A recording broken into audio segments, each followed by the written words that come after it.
Trois petits chats, le podcast exquis. Les combats pour la liberté, l'émancipation auront été tellement intégrés qu'ils deviendront banals et qu'on n'aura plus besoin de lire du Victor Hugo. Ou bien ça voudrait dire tout simplement les notions pour lesquelles les combats, les concepts pour lesquels il s'est battu ont complètement disparu. Disparu la question de l'engagement, de ce que ça suppose de part et d'autre en se donnant à travers cette idée du gage, parce que lorsqu'on s'engage, on fait confiance à l'autre et je pense que la question de la confiance et notamment la question de la promesse est un élément fondamental sur ces futurs possibles que nous souhaitons tous ensemble. Les futurs possibles, on a du mal à les faire vu l'état du monde. Alors, je te propose qu'on parle de futur souhaitable. C'est quoi pour toi un futur souhaitable ? Un futur souhaitable, c'est un futur dans lequel chacun d'entre nous peut participer à cette vision du monde, comment on partage une vision du monde, comment on peut partager une question. Je crois que c'est fondamental, lorsqu'on a affaire aujourd'hui à un certain nombre de débats, de bien poser les questions, et c'est-à-dire d'augmenter la capacité des uns et des autres à problématiser la condition humaine dans laquelle nous sommes, les enjeux dans lesquels nous sommes, parce qu'à partir du moment où les gens ont plus d'indices, ont plus de compréhension de leur situation, il y a la possibilité de se dire qu'est-ce que nous souhaitons ensemble, qu'est-ce que nous sommes capables de nous promettre les uns et les autres. Je crois que la question de la promesse est un élément fondamental. Lorsqu'on arrive à se promettre des choses, on peut arriver à ouvrir des champs du possible, des champs d'un futur souhaitable dans lequel chacun retrouverait sa capacité à être sujet, à dire je, à montrer ce qu'il est capable de faire. Et je crois que c'est important à la fois d'être dans cette capacité de montrer ce qu'on est capable de faire, et en même temps de pouvoir se retirer pour laisser la place à d'autres de pouvoir dire qui ils sont. Le problème, c'est qu'on a souvent des gens qui n'osent pas dire qui ils sont, ce qu'ils sont capables de faire, parce que la société, ou en tout cas l'espace dans lequel on est, ne leur permet pas de dire je. Puis on a des gens qui occupent tellement l'espace qui ne laissent plus la capacité à d'autres de pouvoir aussi se dire. On perd beaucoup de temps à traiter des mauvaises questions en ce moment. Si on prenait le temps d'adresser la question, quelle question il faudrait adresser pour imaginer un demain un peu plus radieux que celui qu'on nous promet ? René Char disait que la lucidité est la blessure la plus proche du soleil. Je crois que face à un certain nombre de questions, tant que les gens ne sont pas en danger vis-à-vis de leurs conditions humaines, il est très difficile de pouvoir, agir.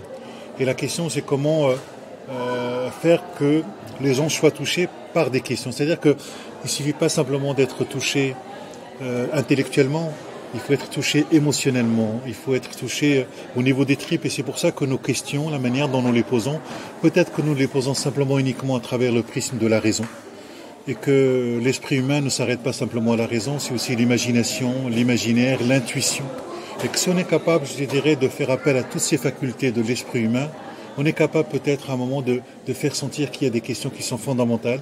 La question du climat, la question, je dirais même, de la survie de l'espèce, la question aussi des autres, la question de la place de la diversité. C'est-à-dire qu'on est dans un contexte de mondialisation où on a parfois une espèce d'un phénomène d'uniformisation du monde.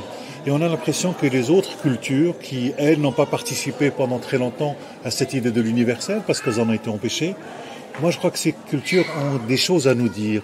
Les traditions ont des choses à nous dire. C'est-à-dire qu'on a souvent, je dirais, deux visions un peu, à mon avis, caricaturelles. Des gens qui pensent que, comme il n'y a plus de futur, il faut revenir au passé, et donc il faut maintenir les traditions telles qu'elles sont. À mon avis, c'est le grand danger des sociétés qui se ferment. Et on a des gens qui se disent, finalement, pour se construire, il faut faire une tabula rasa du passé, des traditions. Or, je pense qu'on ne peut créer des futurs possibles que si on est capable, à un moment, de s'inscrire dans une tradition.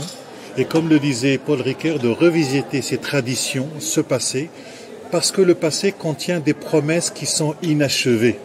Donc comment réactiver des promesses ? Les droits de l'homme sont une promesse.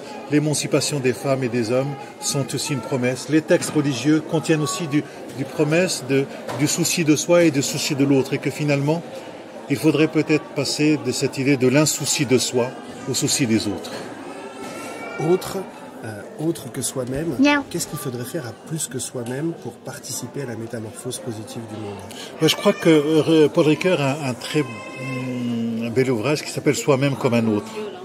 C'est-à-dire que à un moment, l'autre devient soi, et se découvrir autre que soi. C'est-à-dire s'imaginer que l'on puisse devenir autre. Et je crois que ça c'est quelque chose qui est pour moi fondamental, cette capacité à chacun de nous de bouger, de faire cet écart pour essayer d'imaginer le monde autrement. Je crois que ce dont nous souffrons c'est peut-être notre panne d'imagination. Nous manquons d'imagination et parfois on a un discours d'experts qui nous disent, voilà, la situation est telle qu'elle est, il faut la prendre telle qu'elle est, on ne peut pas la changer.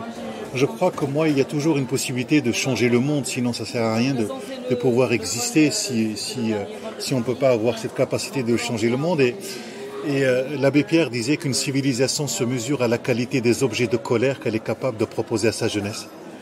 Et je pense que nous manquons d'objets de colère. C'est-à-dire qu'il ne faut pas simplement s'indigner, mais il faut toujours se dire comment nous pouvons agir les uns et les autres. C'est important, je dirais, l'action. Mais on passe du discours à l'action. Comment? En activant des possibles à partir de l'imagination. Je veux dire, lorsqu'on écoute de la musique, par exemple, et qu'on met un casque et qu'on se balade dans une rue, on ne sent pas le monde de la même manière.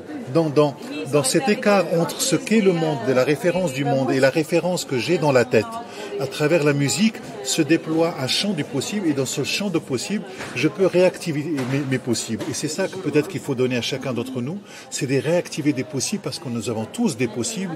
Votre association s'appelle les futurs souhaitables. Ce sont des possibles. La question, c'est comment chacun d'entre nous va réactiver un des possibles qu'il a.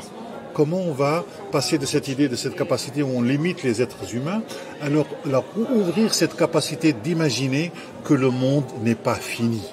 Miaou.